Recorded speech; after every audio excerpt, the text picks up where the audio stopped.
தமிழகத்தில் மக்கள் தொகை நிலவரத்தை துல்லியமாக கணிக்கும் டிஜிட்டல் கணக்கெடுப்பு வரும் ஜூலை 17ஆம் தேதி தொடங்கி ஆகஸ்ட் 30ஆம் தேதி வரை நடைபெற உள்ளது.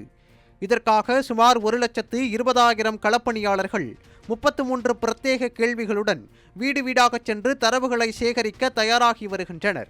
இந்தியாவில் வழக்கமாக 10 ஆண்டுகளுக்கு ஒருமுறை முன்னெடுக்கப்படும் இந்த மெகா திட்டம் கடைசியாக 2011இல் நடைபெற்றது.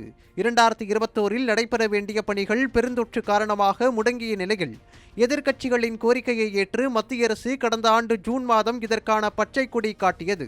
பிரதமர் நரேந்திர மோடி தலைமையிலான அமைச்சரவை சுமார் 11,718.24 கோடி மதிப்பீட்டில் மக்கள் தொகை கணக்கெடுப்பு 2027 திட்டத்திற்கு ஒப்புதல் அளித்துள்ளது.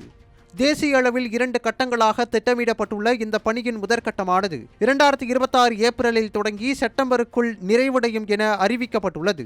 இதில் நாடு முழுவதும் 30 லட்சம் அரசு ஊழியர்கள் ஈடுபட உள்ளனர். மத்திய அரசின் வழிகாட்டுதலின்படி தமிழக அரசு வெளியிட்டுள்ள அரசாணையில் ஜூலை 17ஆம் தேதி முதல் 31ஆம் தேதி வரை பொதுமக்கள் தங்களின் விவரங்களை இணைய வழியில் சுயமாக பதிவிட வசதி செய்யப்பட்டுள்ளது.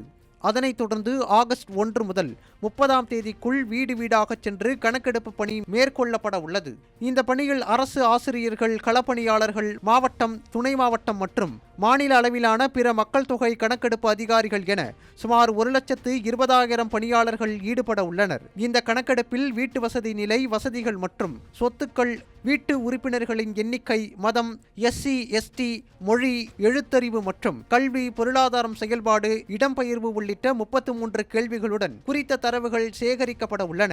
இவற்றுடன் ஒட்டுமொத்த பணிகளையும் ஒருங்கிணைக்கவும் கண்காணிக்கவும் CMMS என்ற பிரத்யேக இணைய பக்கம் உருவாக்கப்பட்டுள்ளது. கூடுதல் சுமையுடன் இப்பணியை செய்ய ஊழியர்களுக்கு தகுந்த ஊக்கத்தொகையும் வழங்கப்பட உள்ளது குறிப்பிடத்தக்கது.